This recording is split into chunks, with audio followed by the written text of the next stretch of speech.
They laughed at her worthless cabin, until a Navy SEAL and his scarred K-9 uncovered a secret worth $2 million. They laughed when she inherited the old cabin. Then a Navy SEAL and dog found its $2 million secret. In a quiet mountain town, Hannah Mercer was handed a crumbling cabin no one wanted. But when a haunted former SEAL and his loyal dog step inside, something buried beneath the floor begins to call, and everything changes. Comment 1 or 0 and tell us where you're watching from. The law office smelled like old paper, burnt coffee, and winter coats that had carried snow inside.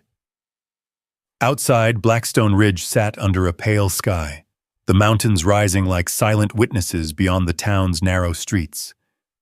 Inside, the room felt too small for the number of people gathered. Too tight, too warm, too full of expectation. Hannah Mercer sat at the far end of the long wooden table, hands folded in her lap, her fingers pressed together as if holding something steady inside herself. She wore a simple navy coat, the kind that didn't draw attention, that had always been her way, quiet, unnoticed, moving through rooms without leaving much of a trace. Across from her, her cousins leaned back in their chairs, dressed sharper, louder. Travis Mercer tapped his pen against the table, barely hiding his impatience. Beside him, Lauren whispered something that made him smirk. At the head of the table, Mr. Halbrook, the town's aging attorney, adjusted his glasses and cleared his throat. The room softened into silence, broken only by the ticking clock on the wall. As outlined in the will of the late Thomas Mercer, he began, his voice steady but worn, like the building itself. Hannah kept her eyes down. Her grandfather's name still carried weight in her chest, a quiet ache she hadn't found words for yet. He had raised her after her parents passed, not with grand gestures, but with steady presence, with quiet mornings, with long drives through the mountains where words weren't always needed. Around her, the others leaned forward. The will moved predictably at first. Savings accounts, divided, a vintage pickup truck, given to Travis, a collection of antique rifles, split between two uncles. There were nods of approval, small smiles, the low hum of satisfaction. Hannah felt none of it. Then Mr. Halbrook paused. He glanced down again, then back up. And to my granddaughter, Hannah Mercer. Something in the room shifted. Hannah lifted her eyes slightly. I leave the property located at the north edge of Blackstone Ridge, commonly known as the Forest Cabin. Silence. Then, a laugh. Sharp, quick, uncontrolled. Travis leaned back in his chair, shaking his head. You've got to be kidding me. Lauren covered her mouth, but her shoulders shook. Someone else let out a low whistle. The cabin? Another cousin muttered. That old shack's still standing? Barely, Travis added. Last time I saw it, it looked like it'd fall over if the wind sneezed. A deeper voice joined in from the corner, smooth, confident. Firewood might be the best use for it. Heads turned slightly toward the speaker. Clint Voss. He stood near the back wall, arms crossed, wearing a tailored coat that didn't quite belong in a town like this. A local land broker, a man who always seemed to know what something was worth before anyone else did. His smile didn't reach his eyes. Hannah felt the heat rise in her chest. Not sharp, not explosive, just steady. She didn't react, didn't speak, didn't look at them. She had learned long ago that reacting only gave people more of what they wanted. Mr. Halbrook cleared his throat again, attempting to move past the moment. The cabin and the surrounding parcel are legally transferred to Miss Mercer, effective immediately. But the damage was already done. The room had decided what her inheritance meant. Nothing. At least nothing worth respecting. Hannah lowered her gaze again, focusing on the grain of the table beneath her hands. smooth in some places, worn in others. She traced a faint scratch with her thumb, grounding herself. Then, without meaning to, she felt it. A shift. Not in the room, but behind her. She turned slightly. In the back corner, sitting apart from the others, was a man she hadn't noticed before. He didn't belong to the laughter, didn't belong to the conversation. He sat still, elbows resting on his knees, hands loosely clasped. His posture was relaxed, but there was something coiled beneath it, something watchful. Wyatt Boone. She recognized the name before she placed the face. Her grandfather had mentioned him once or twice, not in detail, just in passing. "Good man," he had said. That was all. Beside Wyatt sat a German shepherd, large, lean, still. The dog's coat was a mix of black and tan, but it was his eyes that held Hannah's attention. Alert, focused, not on the people, not on the noise, on her, or rather, on the moment her name had been spoken. The dog's ears had lifted then, just slightly, as if something important had just been confirmed. Now he remained still, watching, waiting. Hannah's breath caught, just for a second. Wyatt noticed her glance. His eyes met hers, calm, unreadable. There was no pity there, no amusement, just quiet acknowledgement. Then, almost imperceptibly, he gave a small nod. Not encouragement, not sympathy, just recognition.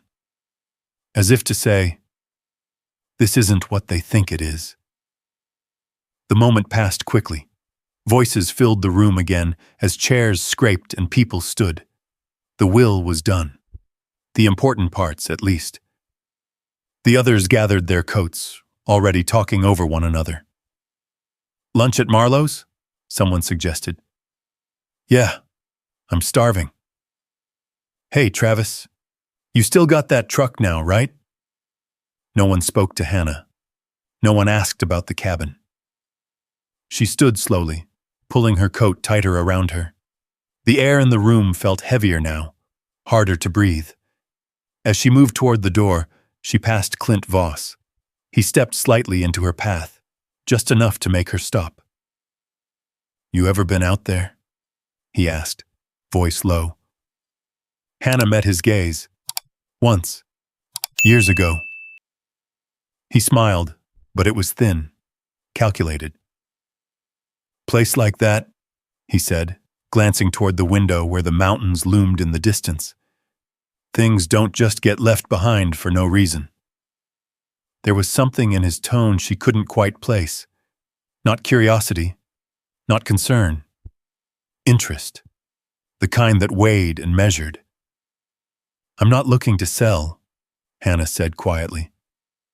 Clint's smile didn't fade. "Didn't say you were," but his eyes said something else.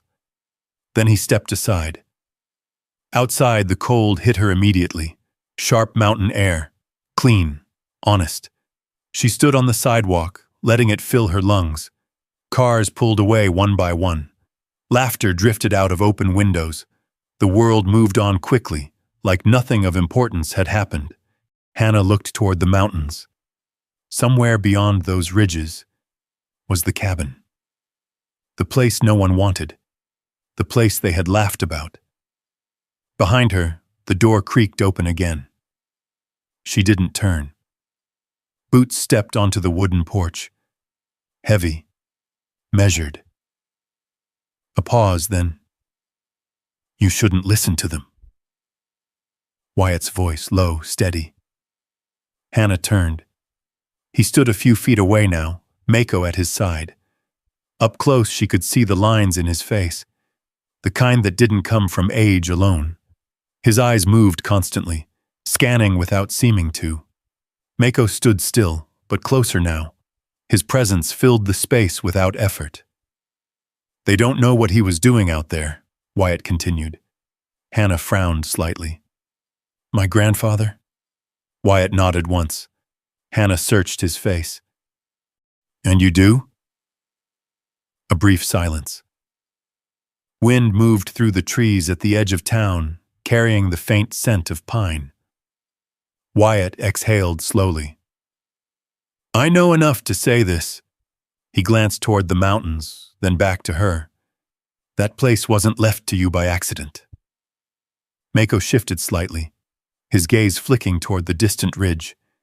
Alert again, like before. Hannah felt it then. Not clarity, not certainty, but something quieter. A thread, pulling. She looked back at the mountains. The laughter from the off-office echoed faintly in her mind. The cabin. The one thing no one wanted. She tightened her grip on her coat. Good, she said softly, more to herself than to Wyatt. He raised an eyebrow slightly. Good? Hannah met his eyes. For them, she said. A small pause. Then, just barely. A change in her expression. Not a smile, but close. Because somewhere beneath the shame, something else had started to take shape, and whatever waited out there in the mountains, it wasn't finished. Not yet. The words stayed with Hannah long after she left the edge of town. The road out of Blackstone Ridge narrowed quickly, the pavement giving way to gravel, then to packed dirt lined with tall pines that seemed to close in the farther she drove. Snow clung to the edges of the path, melting in thin streams that cut across the ruts. The mountains rose higher here, darker, heavier, like they were holding something back. Hannah kept both hands on the wheel, her grip steady but firm. The heater hummed softly, though it did little to push back the chill that had settled deep in her chest.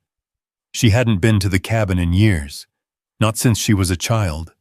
Back then, it had felt different, warmer, smaller, safer. Now, as the trees thickened and the sky narrowed above her, the silence felt different. Not empty. Watching. She slowed as the road curved sharply around a ridge, tires crunching over loose gravel. The cabin came into view slowly, like something being revealed piece by piece. It stood at the edge of a clearing, just as she remembered, but older now. The wood had faded to a dull gray, weathered by years of wind and snow. The porch sagged slightly on one side, and one of the shutters hung loose, tapping softly in the breeze. It didn't look abandoned. It looked waiting. Hannah parked the car and sat there for a moment, engine still running. The hum filled the silence, grounding her. This is it, she whispered. The words didn't sound real. She turned off the engine. The quiet rushed in immediately. No traffic, no voices, no town, just wind moving through the trees. Hannah stepped out, boots crunching against frozen dirt. The air was colder here, sharper. It carried the scent of pine and something deeper, older. She walked toward the cabin slowly, her eyes scanning the structure. The door was still intact. The windows were dusty but unbroken. Her grandfather had kept it standing, even when no one else cared. She reached the porch, placing her hand on the worn railing. The wood felt solid beneath her fingers, stronger than it looked. Figures, she murmured. She pushed the door open. It groaned in protest, the sound echoing into the quiet interior. Inside, the cabin was dim but not ruined. Dust floated in the light that filtered through the windows. The furniture was sparse. An old table, a couch, a stone fireplace. But everything was still in place, as if someone had simply stepped out and never returned. Hannah stepped inside. The floor creaked softly beneath her weight. She moved slowly, taking it in. The smell of aged wood and cold stone wrapped around her, familiar in a way she hadn't expected. For a moment, She could almost hear her grandfather's voice. Not clearly, just there. She set her bag down near the table and walked toward the fireplace. The stones were darkened with years of use, but the structure itself was solid. She reached out, brushing her fingers against the edge. "I don't know why you left this to me," she said quietly. The cabin didn't answer, but it didn't feel empty. A sound behind her made her turn sharply. Footsteps. Outside. Hannah's heart jumped. She moved toward the door, her breath tightening as she stepped back onto the porch. A truck sat at the edge of the clearing now. She hadn't heard it arrive. The engine ticked softly as it cooled. Wyatt Boone stepped out from the driver's side, his movements controlled, deliberate. He scanned the tree line first, left, right, before turning toward the cabin. Mako jumped down beside him. The dog landed lightly despite his size, immediately alert. His head lifted, nose testing the air. His body was still, but ready. Hannah felt something shift inside her. Relief. Unexpected. "You followed me?" she asked. Wyatt shook his head. "Knew where you were going." He walked closer, boots steady on the frozen ground. Mako stayed slightly ahead, eyes moving between the trees and the cabin. "Your grandfather told me about this place," Wyatt said. "Years back." Hannah crossed her arms lightly, more for warmth than defense. "And that means you show up uninvited?" Wyatt stopped a few feet from the porch. "Means I show up when I think someone might need backup." The word hung there. Backup, not help, not assistance, something else.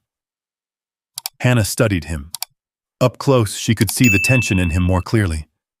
The way his shoulders never fully relaxed.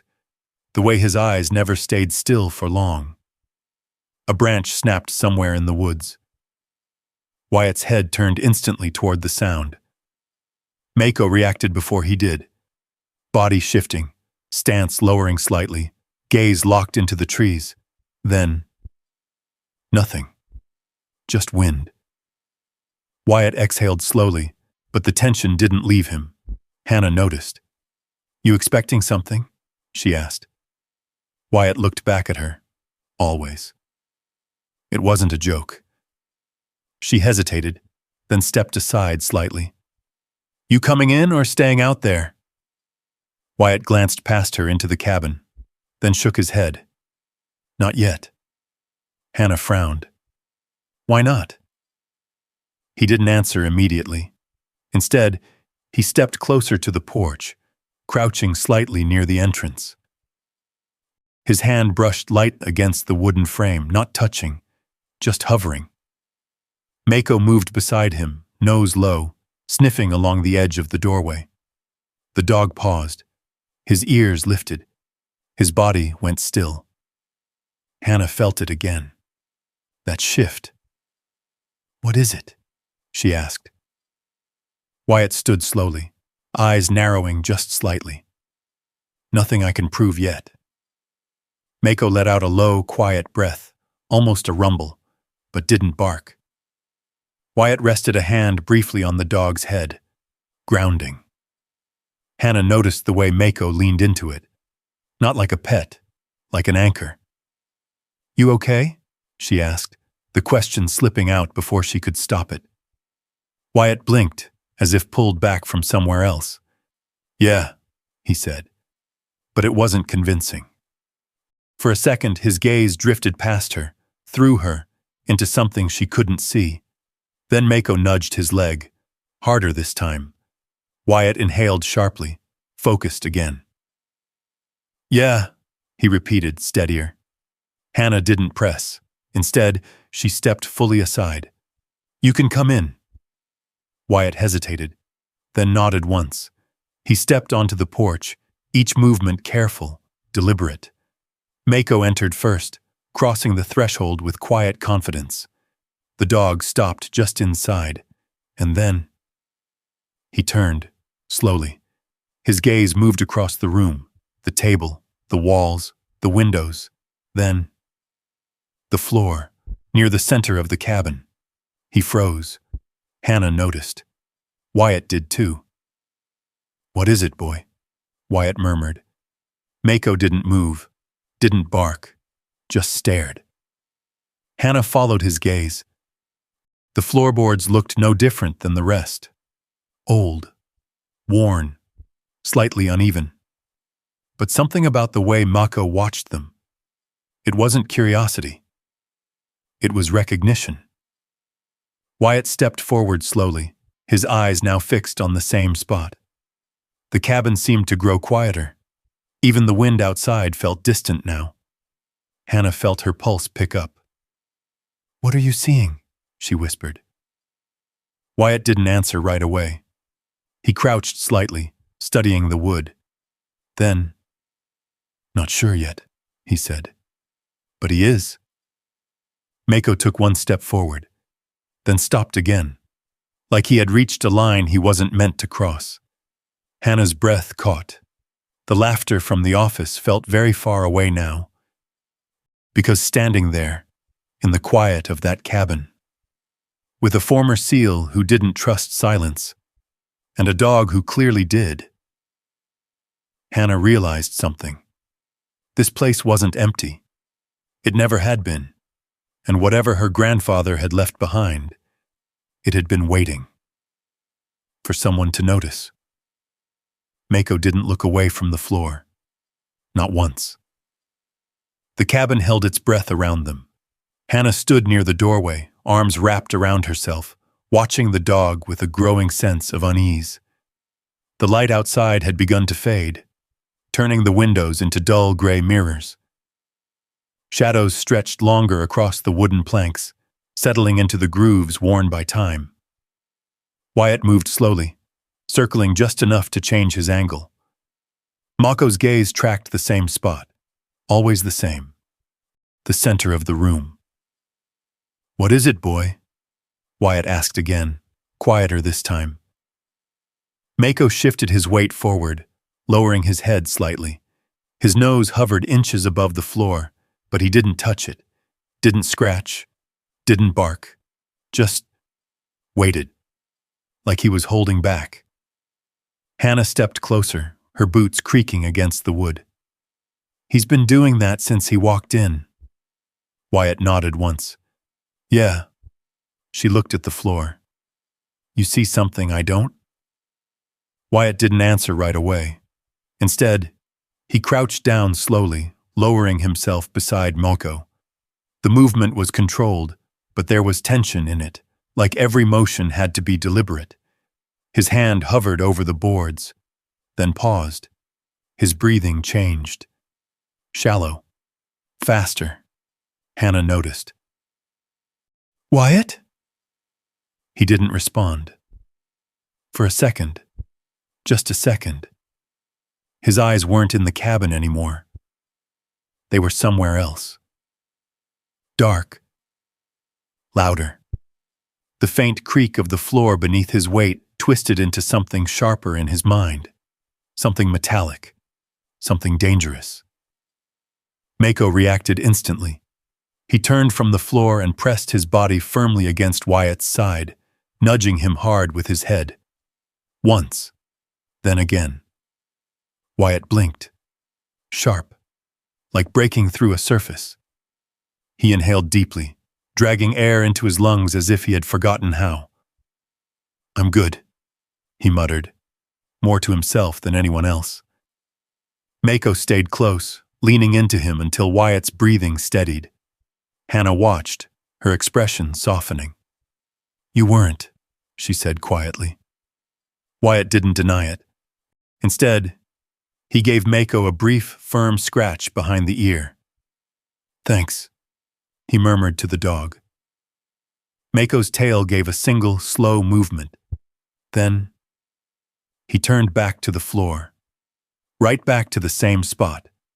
The shift was immediate, focused again. Hannah felt a chill run through her. "That's not normal," she said. "No," Wyatt agreed. He leaned forward again, this time more grounded, more present. His fingers brushed lightly across the wood, tracing the grain. The boards looked old, but not as worn as the others. Subtle, easy to miss. But now that he was looking for it— "There," Wyatt said. Hannah stepped closer. "What?" He tapped lightly. A dull, solid sound. Then he shifted his hand a few inches and tapped again. This time, hollow. The difference was small, but unmistakable. Hannah's breath caught. "You hear that?" Wyatt asked. She nodded slowly. "Yeah." Mako's ears lifted slightly. He took a step forward, then another, and finally, he scratched. Once. A short, controlled movement. Then he stopped immediately, backing off like before, like he knew that was enough. Hannah stared at the spot. "My grandfather," she began, her voice distant, pulled from memory. "He used to tell us not to mess with the center boards." Wyatt glanced up at her. "Did he say why?" She shook her head. "No. Just said some things weren't meant to be opened." A silence settled between them. He looked back at the floor. "Yeah," Wyatt said quietly. "That's usually a reason to look closer." The wind outside picked up, rattling the loose shutter.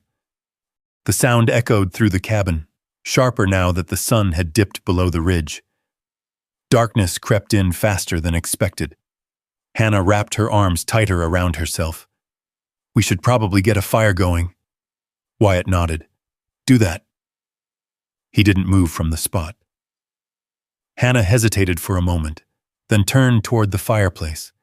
She knelt, gathering old kindling stacked neatly beside it. Her grandfather had always kept things ready. Even now, years later, it was still there, waiting. She struck a match. The flame flickered to life, small but steady. Within minutes, the fire began to grow, casting warm light across the room. The shadows shifted, pulling back from the center of the cabin, but not completely. Wyatt stood slowly, stepping back from the floor. "Not tonight," he said. Hannah looked over her shoulder. "What?" He gestured toward the boards. "If there's something under there, we're not opening it in the dark, not without knowing what we're dealing with." She frowned slightly. "You think it's dangerous?" Wyatt met her eyes. "I think your grandfather didn't leave warnings without a reason." That was enough. Hannah nodded. The fire crackled softly, filling the space with warmth that felt almost out of place against the tension in the room. Wyatt moved to the window, glancing outside. The tree line was barely visible now, swallowed by the growing dark. Mako followed him, but only for a moment. Then, he returned, back to the center of the room, back to the floor. He lay down this time, directly over the spot. Head resting on his paws, eyes open, watching, guarding. Hannah noticed. "He's not leaving it," she said. Wyatt shook his head. "No." "Why?" Wyatt looked at the dog, then back at her. "Because whatever's under there," he said quietly, "he thinks it matters." The firelight flickered across the boards, across Mako's still form, across the quiet weight that had settled into the cabin. Hannah sat back slowly in one of the old chairs, her eyes drifting toward the floor again. Toward the place no one had questioned, the place her grandfather had warned them about, the place the dog refused to ignore. Outside, the wind moved through the trees. Inside, the cabin held its secret. And for the first time since the reading of the will, Hannah didn't feel like she had been given nothing. She felt like she had been given something hidden, something waiting. And tomorrow, they were going to find out what it was. Mako didn't close his eyes, not even once. By morning, the fire had burned down to soft embers, casting a low orange glow across the cabin floor. Hannah woke slowly in the chair, her neck stiff, the quiet of the mountains pressing in around her.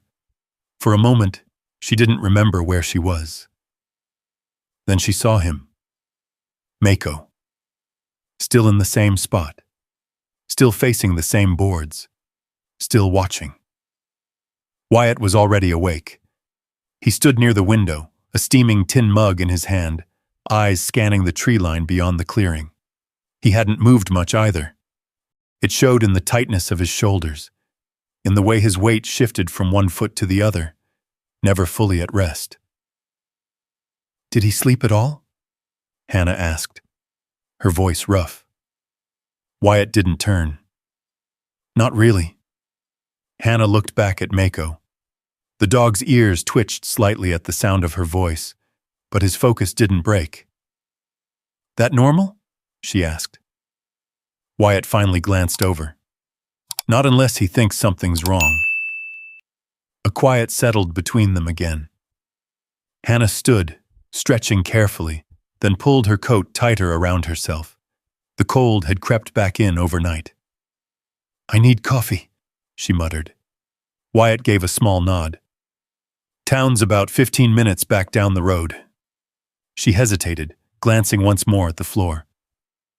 "We're not opening it yet," Wyatt said, reading her expression. "Not without tools, not without light, and not without knowing who else might be interested." Hannah frowned slightly. "You really think someone else cares about this place?" Wyatt's jaw tightened just enough to notice. "I think people care about things they don't talk about," he said. That was answer enough. The diner sat at the edge of Blackstone Ridge, a low building with fogged windows and a flickering neon sign that buzzed faintly even in daylight. The parking lot was half full, trucks mostly, locals. Hannah stepped inside, the bell above the door ringing softly. Warmth hit her first. Then, voices. Conversations slowed. Not stopped. Just shifted. Eyes turned. Not all at once, but enough.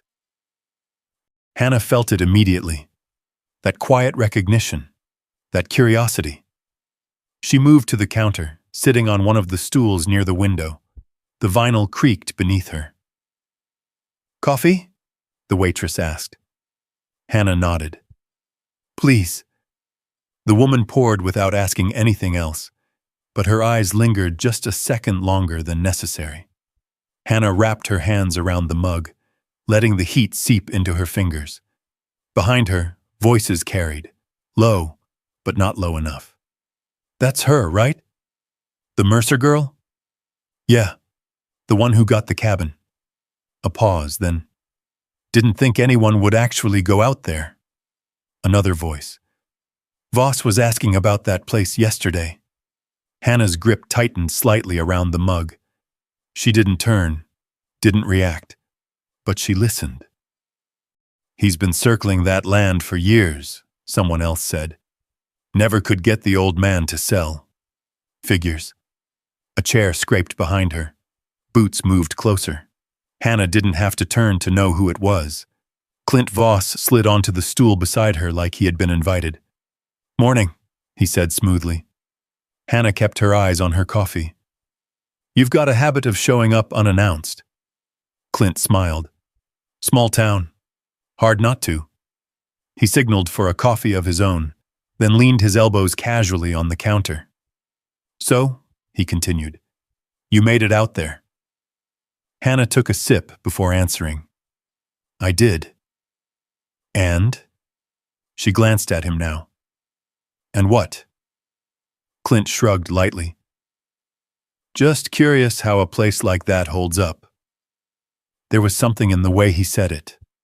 Not casual. Measured. Hannah held his gaze.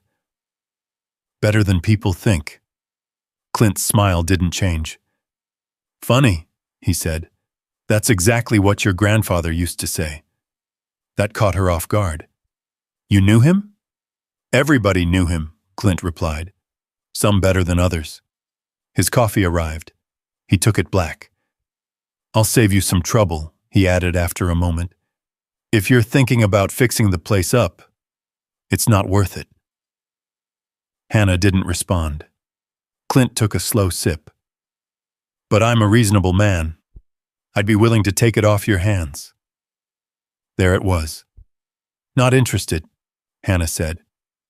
Didn't ask yet, Clint replied calmly. She set her mug down. You're asking now? A small pause.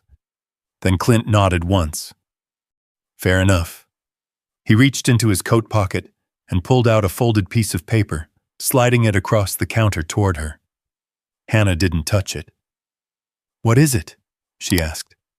An offer, Clint said. More than that place is worth. She glanced down at it, then back up at him. How do you know what it's worth? Clint's eyes held hers. Because I've been paying attention. Silence stretched between them. Then, Hannah pushed the paper back toward him. I'm not selling. Clint didn't move to take it immediately. Instead, he leaned back slightly, studying her. Careful, he said quietly. Places like that, they come with stories. Hannah met his gaze steady now. So do people, she replied. Clint smiled again. This time, it didn't look friendly. He took the paper back, folded it once, and slipped it into his pocket. Think about it, he said as he stood. Offers don't stay on the table forever. He walked out without another word. The bell above the door rang again. The room exhaled, but the eyes didn't leave her. Hannah finished her coffee in silence. When she stepped back outside, the cold hit harder than before. Wyatt was leaning against his truck, arms crossed, watching the street. Mako sat beside him, still, alert, as if the town itself had edges worth guarding. How was it? Wyatt asked. Hannah walked toward him slowly. You were right. Wyatt raised an eyebrow slightly. People are paying attention, she said. He nodded once. Who approached you? Clint Voss? Wyatt's expression didn't change much, but something in his posture tightened. What did he want? To buy the cabin. Wyatt exhaled slowly, looking past her toward the diner. That didn't take long. Hannah crossed her arms. He said he's been watching that land for years. Wyatt glanced down at Mako. The dog's ears flicked slightly, picking up something distant. Yeah, Wyatt said quietly. That tracks. Hannah followed his gaze but saw nothing. What does that mean? She asked. Wyatt looked back at her. It means whatever's out there, he said. It's not just yours anymore. A truck drove past slowly on the road behind them. Too slowly. Mako's head turned, tracking it, watching until it disappeared around the bend. Hannah felt it again. That shift. The same one from the cabin, but stronger now, closer. They know, she said. Wyatt nodded. Yeah. He opened the truck door. Then we stopped waiting. Hannah hesitated. For what? Wyatt met her eyes. For them to make the first move.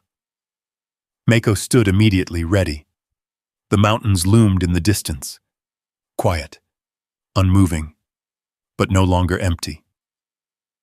By the time they drove back up the mountain, the sky had changed. What had been a pale winter morning was now heavy with dark clouds rolling in from the west, thick and low, swallowing the peaks one by one. The road seemed narrower than before, the forest pressing closer, as if reacting to something unseen. Hannah sat in the passenger seat, her eyes fixed ahead. Neither of them spoke much. They didn't need to. The tension had shifted. It wasn't just curiosity anymore. Now it was urgency. Wyatt drove with steady control, but his eyes moved constantly. Rearview mirror, side mirror, tree line, road ahead, every few seconds like clockwork. Mako sat in the back, but not relaxed. He was upright, watching, listening. Twice he let out a low breath, not quite a growl, but close enough to make Hannah glance over her shoulder. "What is it?" she asked. Wyatt didn't turn. "He hears something." "Like what?" Wyatt's jaw tightened slightly. "Could be nothing," but his tone said otherwise. The first snow began to fall just as they reached the final bend toward the cabin. Slow at first, then heavier. By the time they pulled into the clearing, the wind had picked up, carrying flakes sideways across the open space. The trees swayed, branches creaking under the growing weight. "This came in fast," Hannah said, stepping out of the truck. Wyatt nodded, scanning the sky. "Faster than forecast." Mako jumped down and immediately moved ahead, circling once, then heading straight toward the cabin. But he didn't stop at the door. He went inside without hesitation, straight to the center of the room. Hannah and Wyatt followed. The air inside felt colder than it had that morning, sharper. The fire had died completely, leaving only ash in the stone pit. But Mako didn't care about the cold. He went directly to the same spot on the floor. And this time, he didn't wait. He barked. Once. Sharp. Then he began to dig. Not wildly. Not out of control. Precise. Focused. Claws scraping against the wood in short, powerful motions. "Hey!" Hannah stepped forward instinctively. Wyatt caught her arm gently. "Let him work." Mako scratched again. Then he stopped, backing off just like before. But now, the boards had shifted, just slightly. Hannah stared. "You see that?" Wyatt nodded, already moving. "Yeah." He knelt down, pressing his palm flat against the wood. The boards were colder here, different. He ran his fingers along the seams, then found it. A thin line, too straight to be natural. A cut. Deliberate. Hannah's pulse picked up. "That's not part of the floor." "No," Wyatt said quietly. He glanced up at her. "You got anything we can pry with?" Hannah moved quickly, grabbing a rusted fireplace poker from beside the hearth. She handed it to him without a word. Wyatt positioned the tip carefully into the seam, then paused. His breathing slowed. His focus narrowed. The storm outside intensified, wind slamming against the cabin walls, snow pelting the windows. Inside, everything felt still. "Ready?" he asked. Hannah nodded. Mako stood beside them, body tense, eyes locked on the boards. Wyatt pushed down. The wood resisted, groaned, then cracked. A sharp sound that echoed through the cabin. The board lifted slightly. A breath of cold air rushed up from beneath. Not the chill of winter. Something deeper, older. Hannah stepped back instinctively. "What is that?" she whispered. Wyatt didn't answer. He shifted his grip and pulled harder. The section of floor gave way, slowly, reluctantly, then opened, revealing darkness. A narrow opening beneath the cabin. Mako moved forward immediately, peering into the gap, his nose working rapidly. Wyatt held up a hand. "Easy." The dog froze but didn't step back. Hannah knelt beside them, her heart pounding. "There's stairs," she said, squinting into the darkness. Wyatt leaned closer. She was right. Rough wooden steps descended into the earth below, disappearing into black. The air rising from it carried a scent. Metal. Dust. Time. This wasn't just hidden, Wyatt said quietly. It was built. The storm roared outside now, thunder rolling across the mountains, shaking the cabin just enough to make the walls creak. Hannah wrapped her arms around herself, but she didn't look away. "My grandfather," she murmured. "He never told me about this." Wyatt sat back slightly, his expression unreadable. "People like him don't tell everything," he said. Mako let out a low, steady sound. Not fear, not aggression, recognition. Hannah looked at Wyatt. "We go down?" Wyatt glanced toward the window, where snow now blurred everything beyond the glass. The storm wasn't letting up. If anything, it was getting worse. "No," he said at first, then paused. He looked back at the opening, at the stairs, at the dark space beneath them. Mako stepped forward again. One paw on the first step, then stopped, waiting. Wyatt exhaled slowly. "Yeah," he said. "We go down." Hannah swallowed hard, then nodded. Wyatt reached into his jacket and pulled out a small flashlight, clicking it on. The beam cut through the darkness, revealing the first few steps clearly. Old, but solid. He stood, offering his hand to Hannah. She hesitated for only a second, then took it. Mako moved first. Careful, measured, one step at a time. Wyatt followed behind him. Hannah right behind Wyatt. The light flickered across rough wooden walls as they descended. The sounds of the storm above faded, replaced by something else. A deeper silence. Thicker. Heavier. At the bottom, Wyatt stepped off the last stair. The beam of the flashlight swept forward. And then, it stopped. Hannah's breath caught. The room beneath the cabin wasn't empty. Far from it. Wooden crates lined the walls. Metal tins stacked neatly in rows. Shelves filled with objects wrapped in cloth. And in the center, a long table, covered in papers, metals, and something that glinted under the light. Mako stepped forward slowly, his body relaxing just slightly. Not alarmed, not threatened, but certain. Wyatt's voice dropped to almost nothing. "Your grandfather," he shook his head once, "wasn't just hiding something." Hannah stepped forward, her eyes wide, taking it in. Every inch of the space felt deliberate, organized, preserved, like it had been waiting for someone to find it. "For who?" she whispered. Wyatt looked at her. "For you." The storm raged above them, but down here, they had just stepped into something else entirely. The air felt different, still, dry, untouched by time in a way the world above never could be. Hannah moved slowly, her boots pressing into the packed earth floor. Every step echoed softly, as if the space itself didn't want to be disturbed too quickly.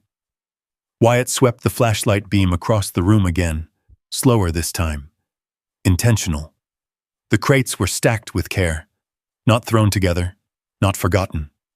Each one was labeled in faded ink, handwriting neat and deliberate. Dates, locations, initials.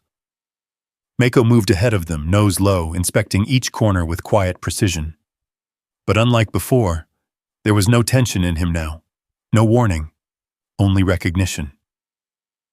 "He's calm," Hannah said softly. Wyatt nodded. "Yeah. That means it's safe?" Wyatt hesitated. "Means it's not a threat," he said. That was enough for now. Hannah stepped toward the nearest crate. Her fingers hovered over the lid before she touched it.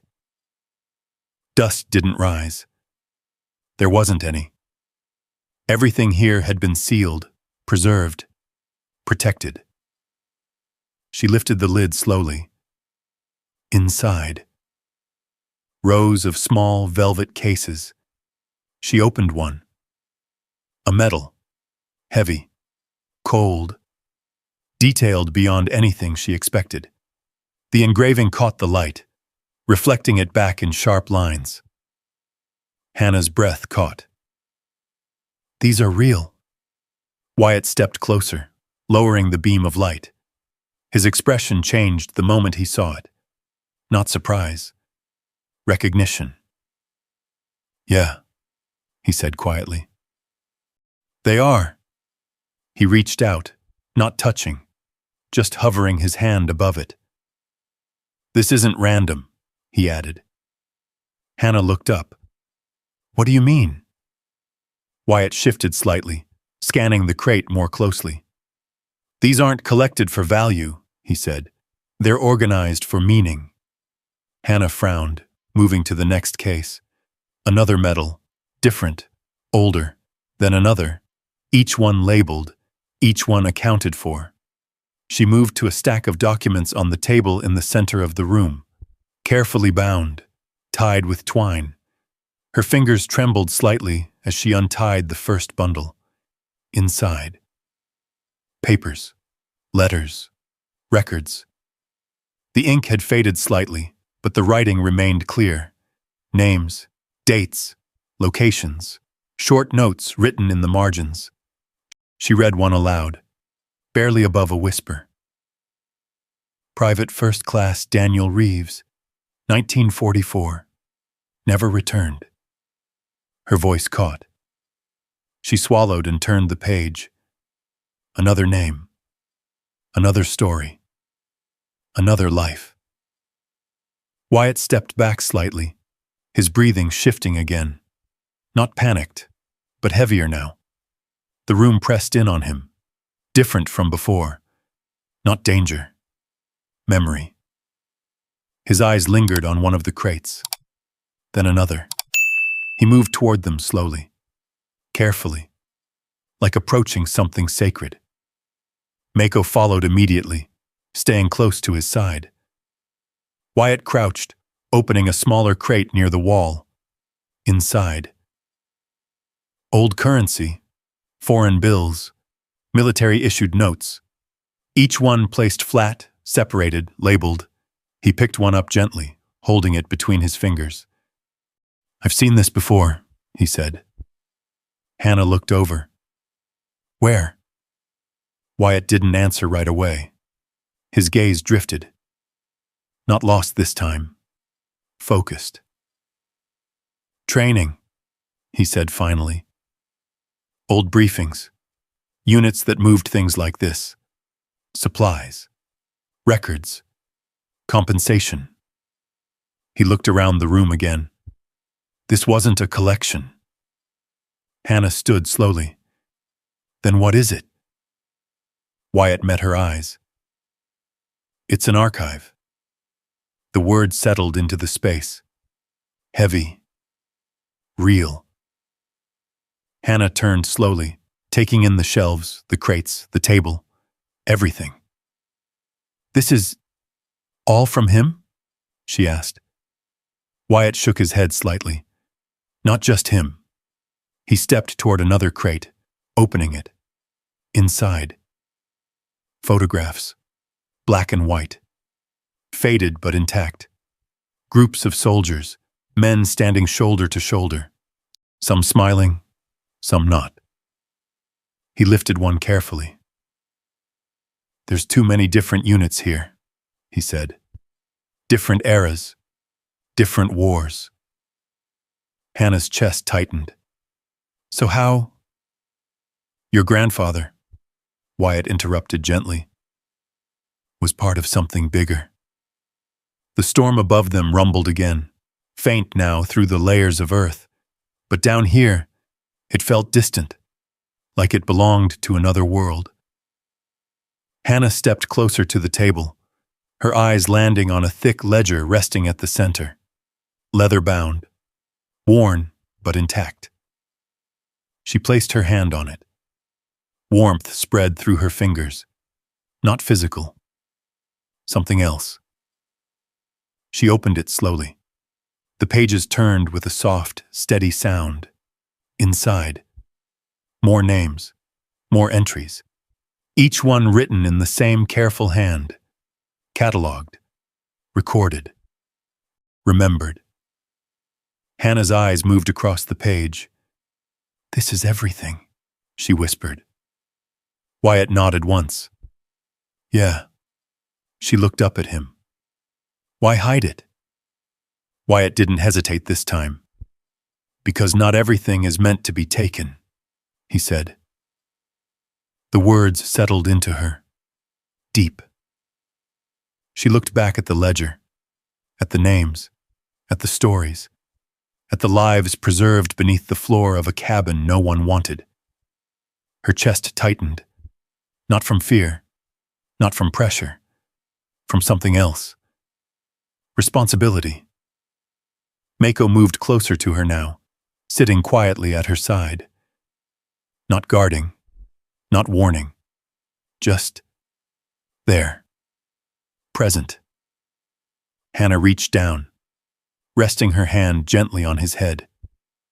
He didn't move, didn't shift, just stayed.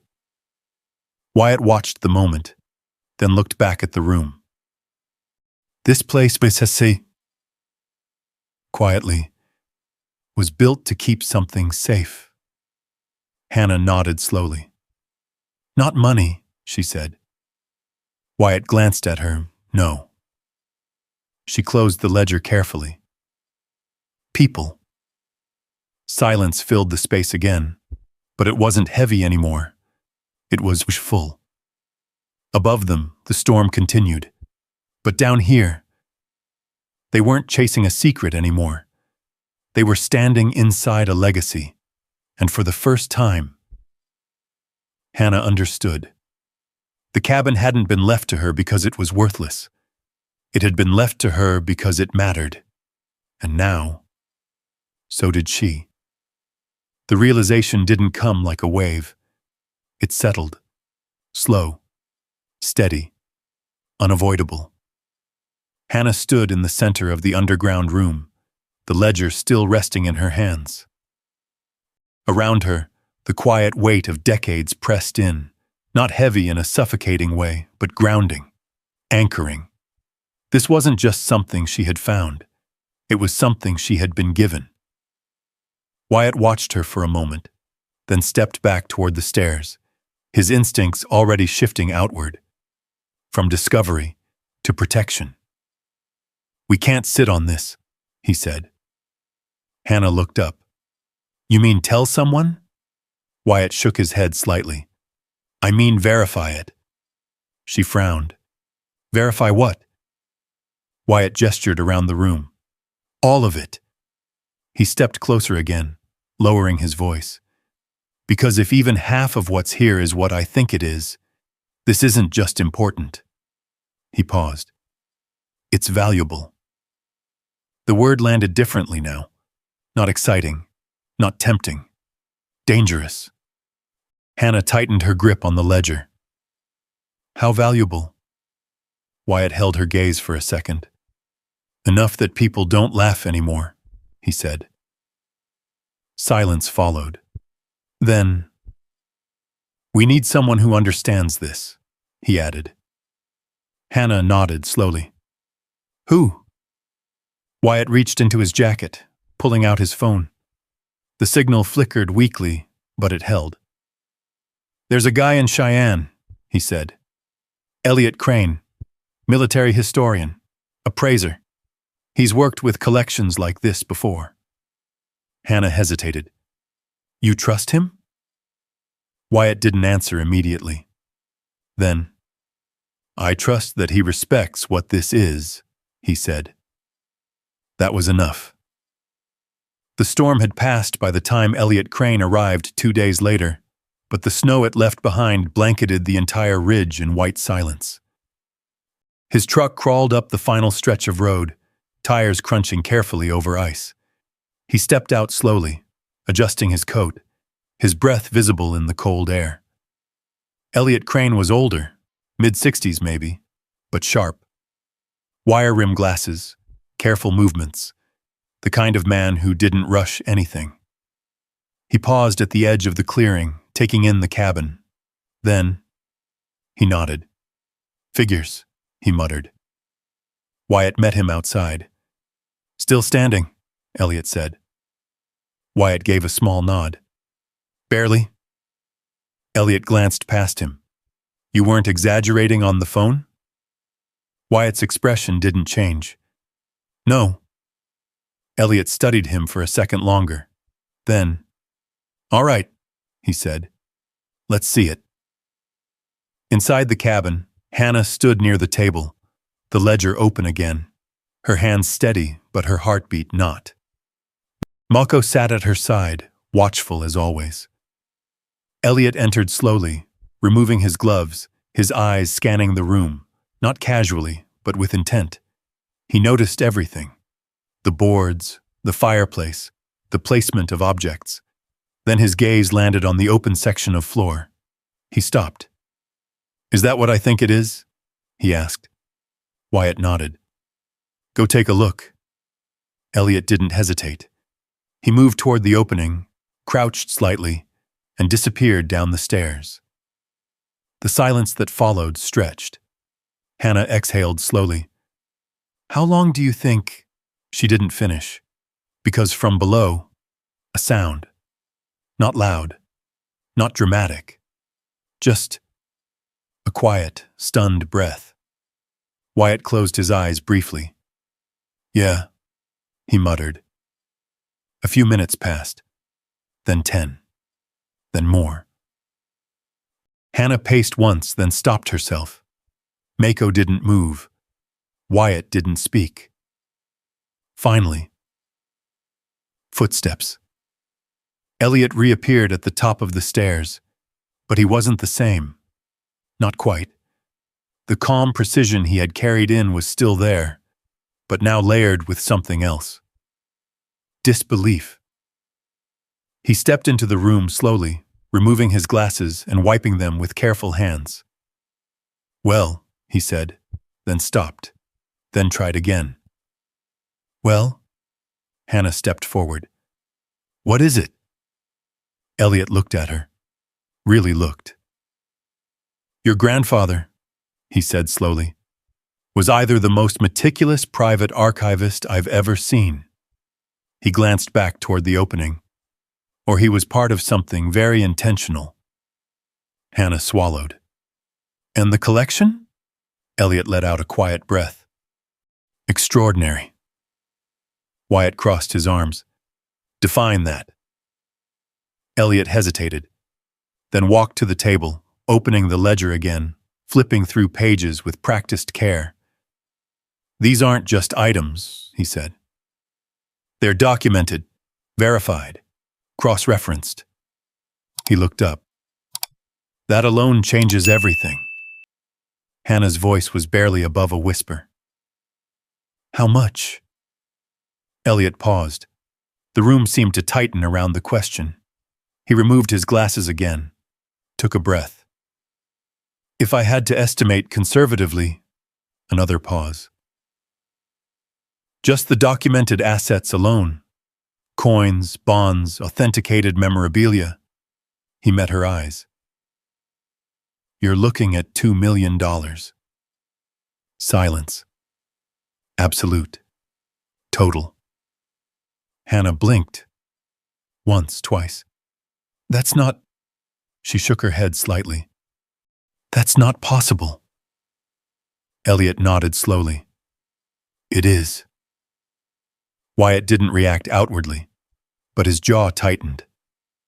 Hannah looked back toward the opening in the floor, toward the room beneath them. The place that had felt sacred moments ago. Now, it felt exposed, vulnerable. Elliot continued, quieter now. And that's just what we can quantify. He tapped the ledger gently. The historical value, the personal documentation. He shook his head. That's something else entirely. Hannah exhaled slowly, her chest rising and falling unevenly. They laughed, she said, almost to herself. Wyatt looked at her. Yeah, he said. She turned back to him. They thought it was nothing. Wyatt's eyes moved briefly toward the window, toward the distant tree line. People usually do, he said. Mako shifted slightly beside them, alert again, ears lifting. Wyatt noticed immediately. "What is it?" Hannah asked. Wyatt didn't answer. He stepped toward the door, opening it slowly. The cold air rushed in. The clearing stretched out before him. Still. White. Quiet. Too quiet. Then, movement. At the far edge of the trees. Barely there. A shadow where nothing should be. Gone as quickly as it appeared. Wyatt's expression hardened. He closed the door slowly. "They're not laughing anymore," he said. Hannah felt it. The shift. Again. But this time, it wasn't curiosity. It wasn't discovery. It was something else. Something sharper. Something dangerous. Because now, the secret had a number, and numbers drew attention. The cabin felt different after Elliot said it out loud. $2 million. Not whispered. Not guessed. Confirmed. The number didn't echo. It settled, like something alive now sharing the space with them. Hannah stood near the table, staring at the ledger, but no longer seeing it the same way. Before, it had been history, meaning, memory. Now, it was also risk. Wyatt closed the door behind him, his eyes still fixed on where he had seen movement in the trees. "They've been watching," he said. Elliot frowned slightly. "Who?" Wyatt didn't answer directly. "People who don't knock first." Mako moved toward the door, sitting beside it, facing outward. His body was still, but alert in a different way now. Tense, listening. Hannah crossed her arms. "You think someone knows about what's down there?" Wyatt glanced at her. "I think someone knew something before we did." That landed heavier. Elliot adjusted his glasses, his voice quieter now. "If word of this kind of collection spreads..." He didn't finish the sentence. He didn't need to. Hannah looked toward the floor, toward the opening, then back to Wyatt. "What do we do?" Wyatt didn't hesitate. "We control what we can." He walked over to the hatch and carefully pulled the boards back into place, sealing the entrance again. The wood settled with a low, final sound. Then he dragged the rug back over it. Hidden. Again. "But that won't stop people," Hannah said. "No," Wyatt replied, "but it buys time."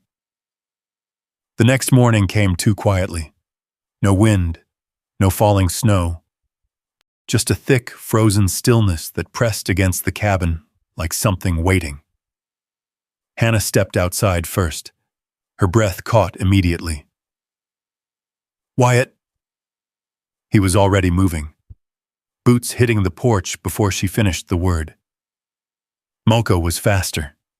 The dog shot past them, nose low, scanning the ground with sharp, focused movements. Hannah stepped off the porch slowly and saw it. Footprints. Fresh.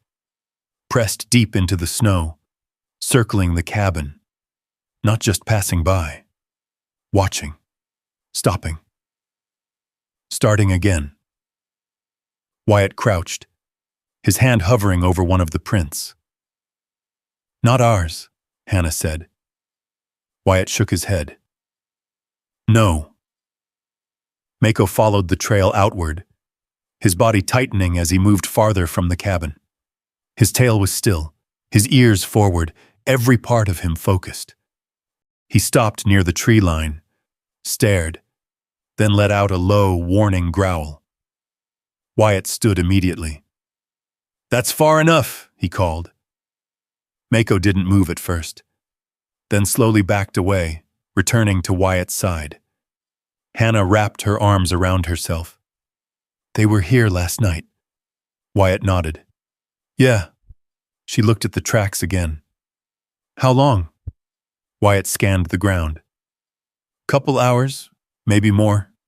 Her stomach tightened. They were just walking around? Wyatt's eyes hardened slightly. No, he said. They were looking. The tension didn't fade. It followed them back inside. Elliot packed his notes carefully, his earlier excitement replaced with quiet urgency. I should head back today, he said. If this gets complicated, you'll want documentation from someone outside the town. Wyatt nodded. Agreed. Hannah walked him to the door. Thank you, she said. Elliot paused, studying her for a moment. Your grandfather trusted you with this, he said. Hannah swallowed. I don't know why. Elliot gave a small, thoughtful nod. People like him, he said. They don't choose the loudest person in the room. Then he stepped out into the cold. By afternoon, the first call came. Hannah didn't recognize the number. She answered anyway. Hannah, sweetheart. Her body went still. Travis. His voice was warm. Too warm. How's the cabin? He asked. Hannah leaned against the table. Fine. Good, good, he continued. I've been thinking about that place. Of course you have, she thought. You know, he went on, families should stick together, especially when things turn out differently than expected. Hannah's grip tightened on the phone. What do you want, Travis? A small pause, then, I just think we should talk. About what's fair. Hannah looked toward Wyatt. He was watching her, listening without listening. There's nothing to talk about, she said. Travis chuckled lightly. Come on, Hannah. You really think Grandpa would have wanted you to keep everything? Everything. The word confirmed it. They knew, not details, not everything, but enough. He left it to me, Hannah said quietly.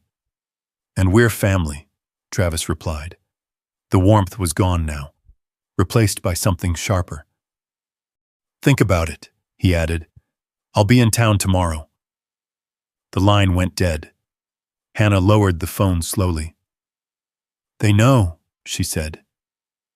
Wyatt nodded. Yeah. Mako stood, moving closer to her now, his body brushing lightly against her leg. Grounding. Present. Hannah rested her hand on his head without thinking. What happens when they show up? She asked. Wyatt's gaze shifted toward the window, toward the trees, toward the footprints still visible in the snow. We don't let them control the situation, he said. And if they try? Wyatt's expression didn't change. Then we're ready. Outside, a truck engine rumbled faintly in the distance, not on the road. Closer. Too close. Mako's head snapped toward the sound. A sharp, focused bark broke the silence. Wyatt moved instantly. Hannah followed. They stepped out onto the porch together. At the edge of the clearing, a truck sat idling, partially hidden behind the trees, watching, waiting. The same feeling settled in Hannah's chest again, but stronger now, no longer distant, no longer uncertain. This wasn't just about what was hidden under the cabin anymore. It was about who wanted it, and how far they were willing to go. Mako stepped forward, placing himself slightly ahead of Wyatt. Protective, unmoving. The truck didn't approach, didn't leave. It just stayed there. Silent. Like a warning. And for the first time, Hannah understood. The cabin wasn't just a secret. It was a target. The truck at the edge of the trees didn't move for a long time. It idled, silent in its own way. Watching. Wyatt didn't step off the porch, didn't wave, didn't speak. He just stood there, arms loose at his sides, eyes locked on the vehicle like he was measuring distance, angles, timing. Mako stood slightly ahead of him, body rigid, ears forward, every muscle ready. Hannah felt her pulse in her throat. "Do we go down there?" she asked. Wyatt shook his head slowly. "No." "Why not?" "Because that's what they want." The truck's engine revved once, then it backed up, turned, and disappeared behind the trees. Gone. But not finished. Wyatt exhaled slowly. "They're testing," he said. Hannah looked at him. "Testing what?" "How we react." The answer didn't make her feel better. That night, neither of them slept much. Wyatt moved through the cabin in quiet patterns, checking windows, stepping outside every hour, scanning the perimeter like it was second nature. Because it was. Moko followed him each time, never drifting far, never losing focus. Hannah stayed near the fire, the ledger in her lap, but her eyes kept drifting to the door, to the windows, to the floor. The number Elliot had given them echoed in her mind. 2 million. It didn't feel like money. It felt like a spotlight. And they were standing in the center of it. By morning, Wyatt had made a decision. "We're moving part of it," he said. Hannah looked up. "Moving what?" "The documentation," he replied. "Copies, ledger pages, anything that proves what this is." She frowned. "Where?" "Sheriff's office in town," Wyatt said. "Locked, recorded, outside of here." Hannah hesitated. "And the rest?" Wyatt met her eyes. "Stays hidden." She nodded slowly. It made sense, but it didn't feel safe. Nothing did anymore. The road down the mountain was narrower than it had ever felt before. Snow had packed into ice along the edges, and the tires crunched with every turn. Wyatt drove this time. Hannah sat beside him, holding a small lockbox tightly in her lap. Inside, copies of the ledger, photographs, proof. Mako sat in the back, but not relaxed. Watching, always watching. Wyatt's hands were steady on the wheel, but his eyes moved constantly. Mirror, road, tree line, mirror again. "You think they'll try something?" Hannah asked. Wyatt didn't answer right away. Then, "I think they're already trying." The road curved sharply ahead, leading to a narrow wooden bridge that crossed a shallow ravine. Old, weathered, the kind of structure you trusted until you didn't. Wyatt slowed slightly as they approached. Mako shifted. A low sound escaped him. Not loud, but enough. Wyatt's eyes sharpened. "What is it?" Hannah asked. Mako stood up in the back seat, rigid, focused. Wyatt's grip tightened just slightly. Then, he saw it. A vehicle. Parked sideways across the far end of the bridge, blocking it.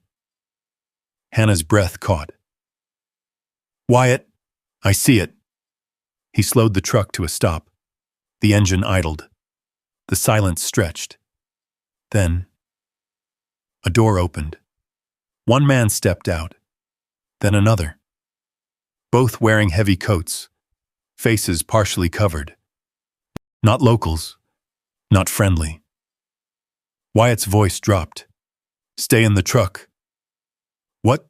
"Stay in the truck," he repeated. Mako barked, sharp, warning. The men started walking toward them, slow, confident, like they knew exactly what they were doing. Hannah's hands tightened around the lockbox. "What do they want?" she whispered. Wyatt's eyes never left them. "You already know." The men reached the middle of the bridge, stopped. One of them raised a hand, not waving, signaling. "Step out of the vehicle," he called. Calm, controlled. Hannah's heart pounded. Wyatt didn't move, didn't respond. The second man shifted slightly, adjusting his stance, closing distance. Mako barked again, louder this time. Wyatt reached back, resting a hand briefly on the dog. "Easy," he murmured, but his eyes stayed forward, calculating, always calculating. "Last chance," the man called. "Step out." The wind moved across the bridge, carrying the sound away in fragments. Wyatt leaned slightly toward Hannah, his voice low. "On my signal, you stay down." Her breath caught. "Wyatt, trust me." She nodded, barely. The man took another step forward, closer now. Too close. And that was enough. Wyatt moved, fast. The driver's door swung open, cutting the distance between them. Mako launched past him in the same motion, controlled, precise, trained. Not wild, not reckless, focused. The first man barely had time to react. Mako hit him low, knocking him off balance, forcing him backward. The second man stepped in immediately. Wyatt met him. No hesitation, no wasted movement. Controlled force. Efficient. The kind of response that came from years of training and years of surviving. Hannah ducked low in the seat, her heart racing, the sounds outside sharp and sudden. Boots on wood, grunts, movement. Then, a sharp yelp. Her head snapped up. "Mako!"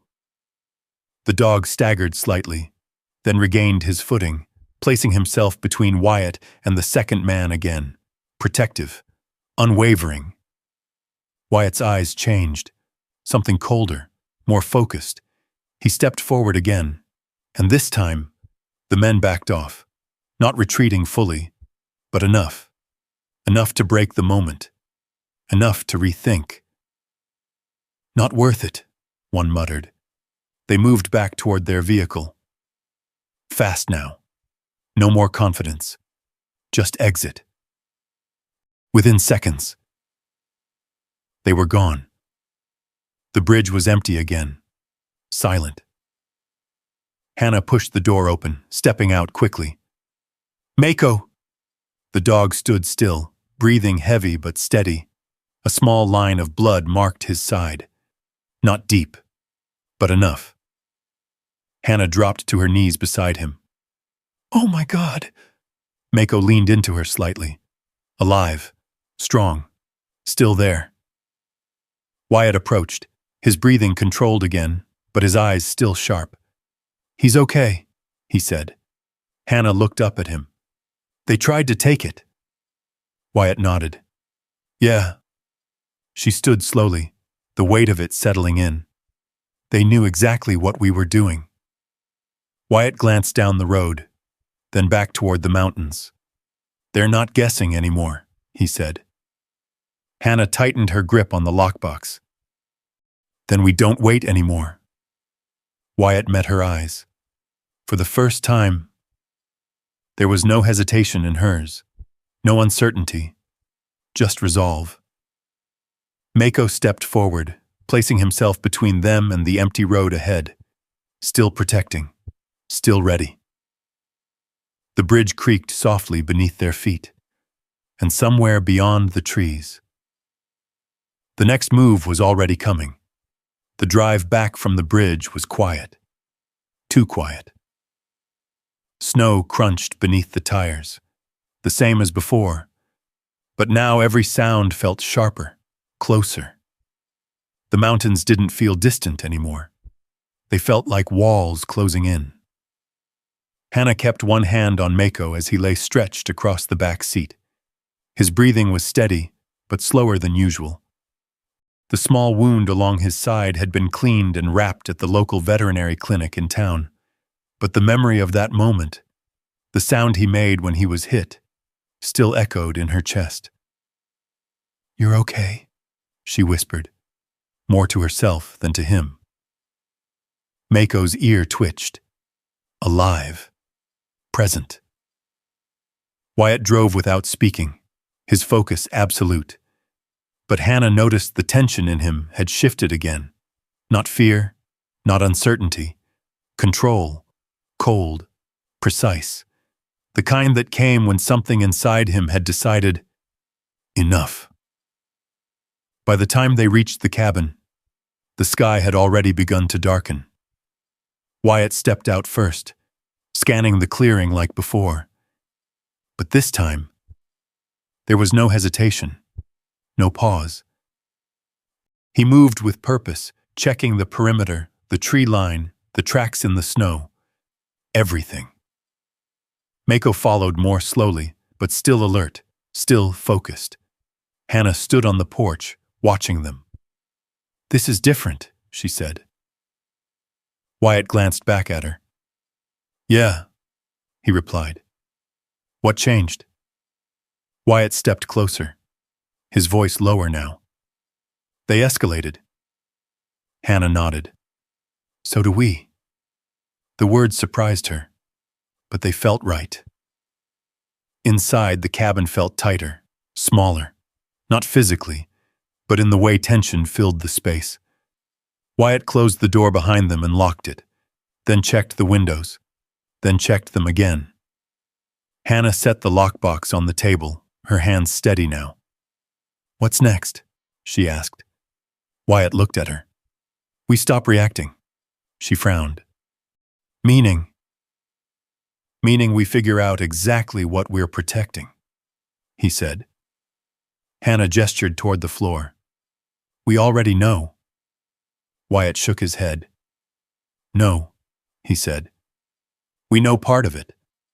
He walked toward the fireplace, his eyes narrowing slightly as he studied the stonework. "Places like this," he continued, "they're layered." Hannah stepped closer. "What do you mean?" Wyatt ran his hand along the edge of the stone hearth. "Your grandfather didn't hide something like that, and stop there." Hannah felt a shift in her chest. "You think there's more?" Wyatt didn't answer directly.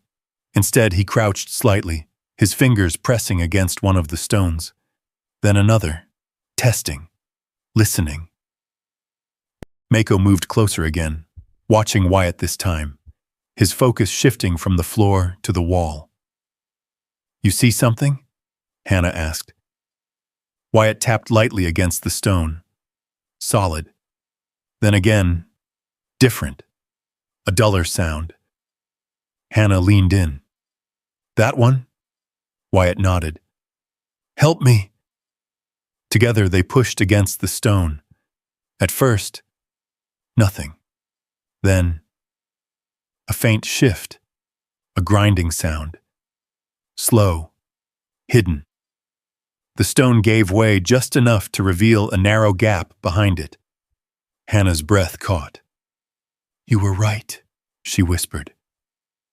Wyatt pulled the stone loose carefully, setting it aside. Behind it, a small cavity. Not deep, but deliberate. Inside, a single object, wrapped in cloth. Old, but preserved. Wyatt reached in slowly, pulling it free. Hannah stepped closer. "What is it?"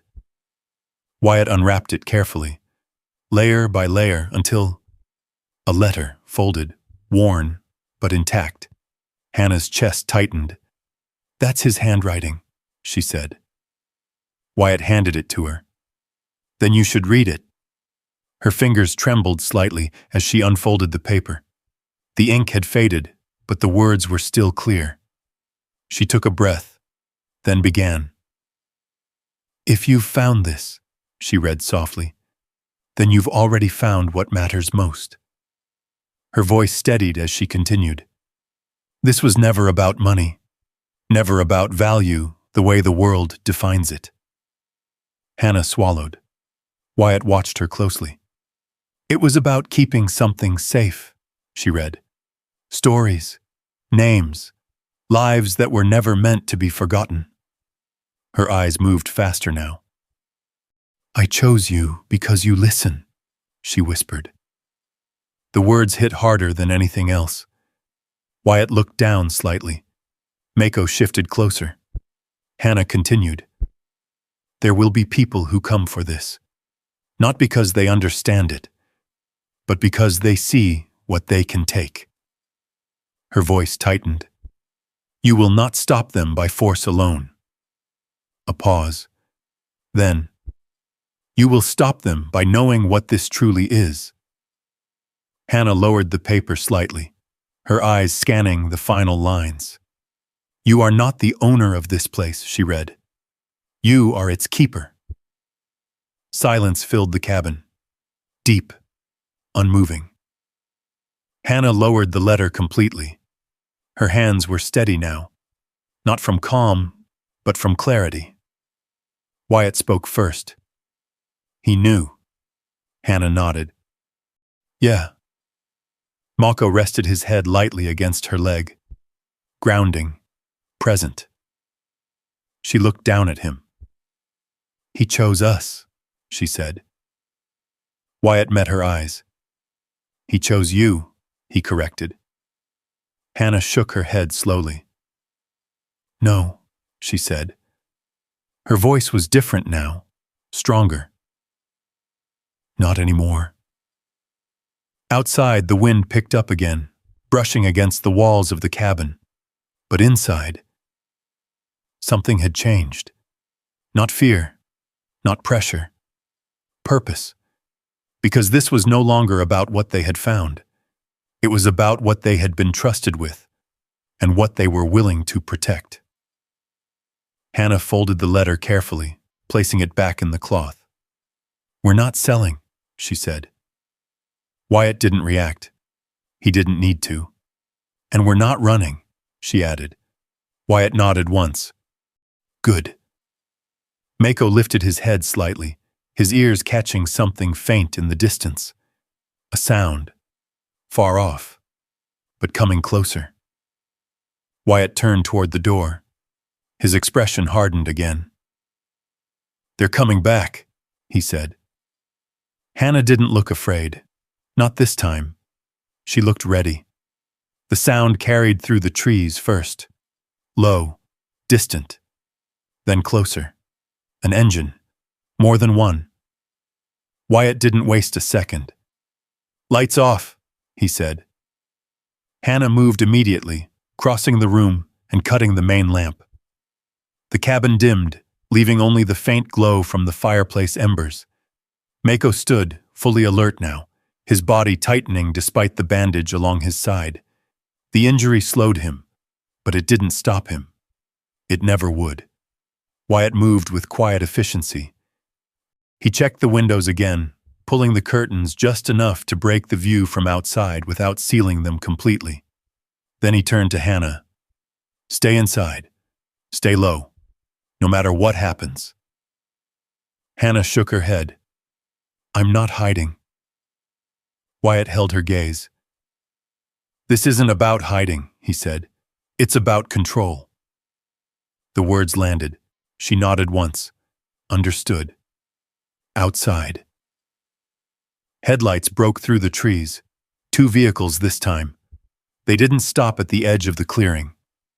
They came straight in. No hesitation. No pretending. The engines cut. Doors opened. Voices. Hannah's stomach tightened. She recognized one of them immediately. Travis. "Guess she's really settled in," his voice called out. Forced casual, carrying through the cold air. Wyatt didn't react outwardly, but something in him shifted. Deeper now. Colder. "Stay behind me," he said. Mako moved to his side instantly. Despite the injury, he placed himself slightly forward again. Always forward, always between. Wyatt opened the door, slowly, stepped out. The cold hit hard, sharp against the skin. Hannah followed a step behind, not hiding, not retreating. The two trucks sat in the clearing, engines still ticking from the drive. 4 men. Travis stood at the front, hands in his coat pockets, trying to look relaxed. Clint Voss stood beside him, and the other two, silent, watching. Clint smiled faintly. "Evening." Wyatt didn't respond. Travis stepped forward. "This doesn't have to be difficult," he said. Hannah spoke before Wyatt could. "Then leave." Travis sighed like she had disappointed him. "Come on, Hannah. We both know that's not how this works." He gestured vaguely toward the cabin. "You found something. We all know it." Hannah's voice stayed steady. "You don't know anything." Clint stepped in slightly, his tone smoother. "We know enough," he said.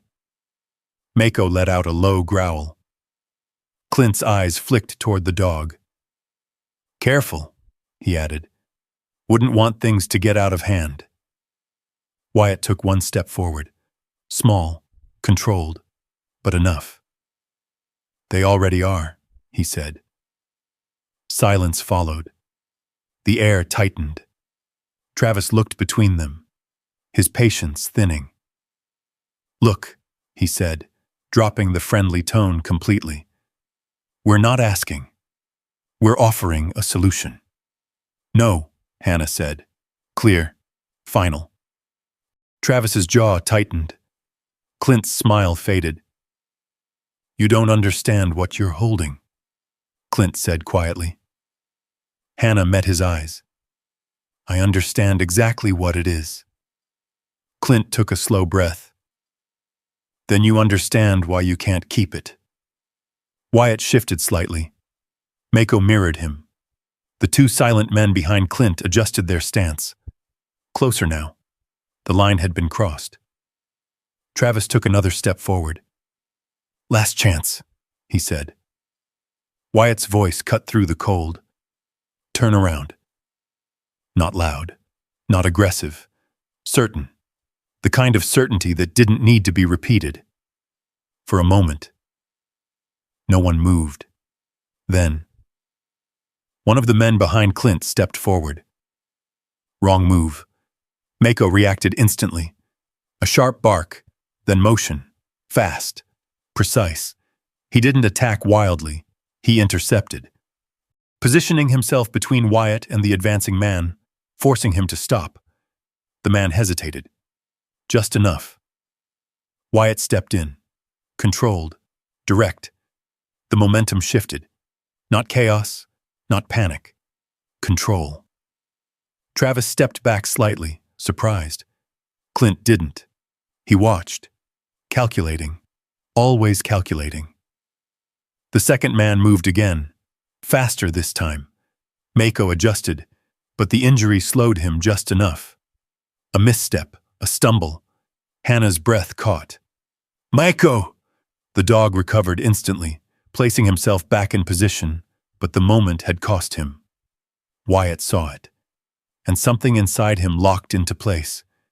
No hesitation now, no restraint, just precision. He moved, closing distance, ending it. The man stopped, hands up. Not surrender, but enough. Enough to break the push forward. Travis cursed under his breath. "This isn't over," he snapped. Wyatt didn't respond. Didn't need to. Clint finally stepped back. Slow. Measured. "This was your choice," he said. Hannah didn't look away. "Yes," she replied. Clint studied her for a long second, then turned. The men followed. Travis lingered just a moment longer. "You could have made this easy," he said. Hannah's voice didn't waver. "You could have stayed family." That hit. He looked at her, really looked, then turned and walked away. The engines started again. The trucks backed out of the clearing, then disappeared into the trees. Gone. but not finished. The silence returned, heavier now.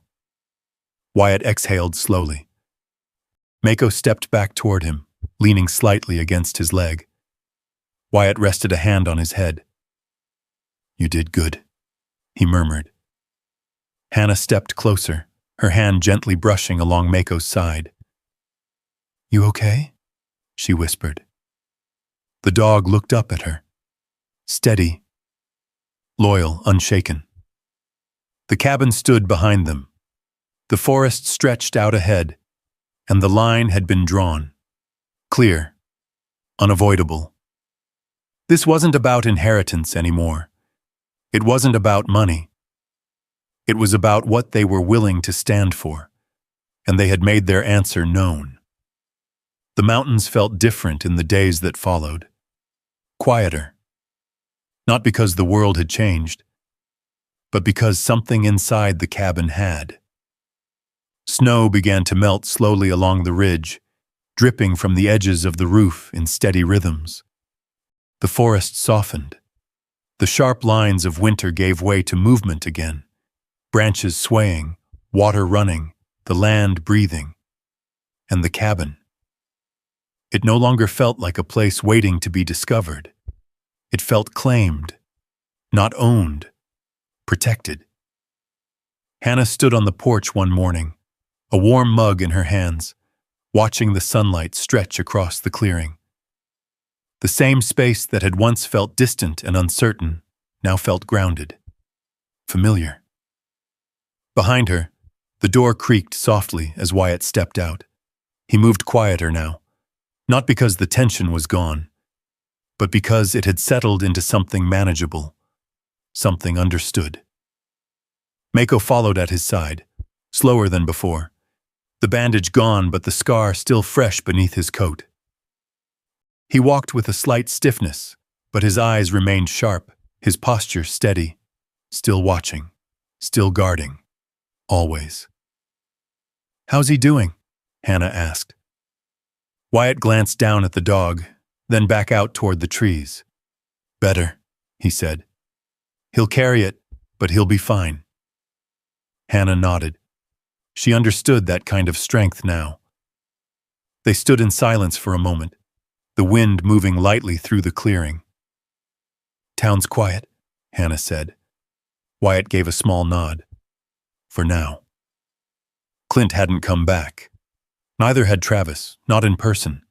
But the absence didn't mean safety. It meant distance. It meant time. And time was something they had learned to use. Inside, the cabin had changed, not in structure, but in purpose. The hatch remained hidden, but no longer forgotten. The ledger sat open on the table more often now, pages turning daily as Hannah worked through the names, the entries, the stories her grandfather had preserved. Not rushed, not overwhelmed. Careful, intentional. She had started writing in it, at the end of each day.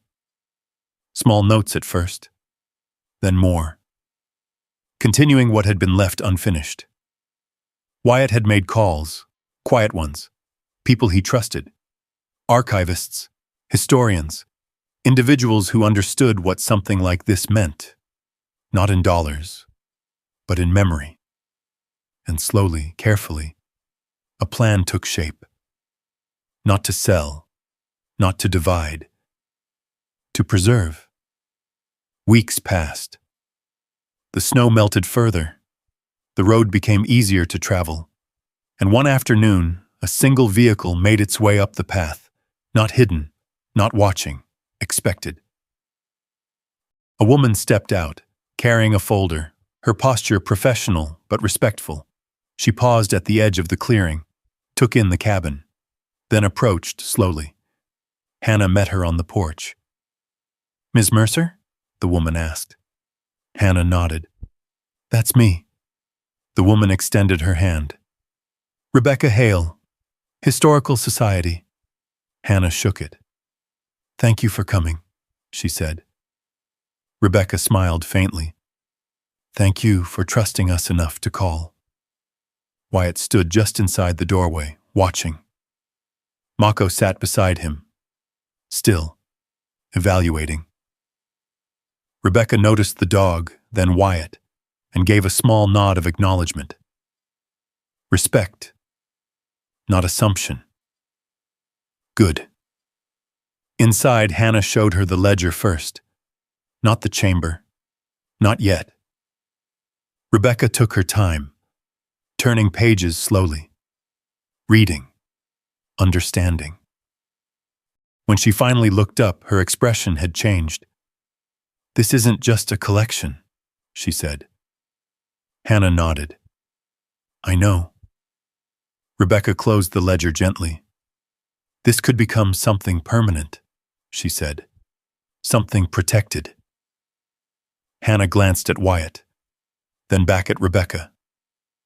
"It stays here," she said. Rebecca didn't hesitate. "Then we build around it." By early spring, the changes had begun. Not loud, not invasive, subtle, reinforcements to the structure. Secure storage beneath the cabin, controlled access, documentation. Nothing removed, nothing taken. Everything preserved. The cabin remained what it had always been. But now, it had a future. One evening, as the sun dipped low behind the mountains, Hannah stood inside the cabin alone. The fire crackled softly. The ledger rested open in front of her. She held her grandfather's letter in her hands. The paper had worn slightly at the edges now. Handled. Read. Remembered. "You were right," she said quietly. The room didn't answer, but it didn't need to. She placed the letter gently beside the ledger, then picked up her pen and wrote. Not copying, not repeating. Continuing. Mako lay near the fireplace, his head resting on his paws, eyes half closed but never fully asleep. Wyatt stood near the window, watching the last light fade across the clearing. Different now, not scanning for threats. Just present. Healing came slowly, but it came. In small moments. In quiet days. In the absence of constant noise.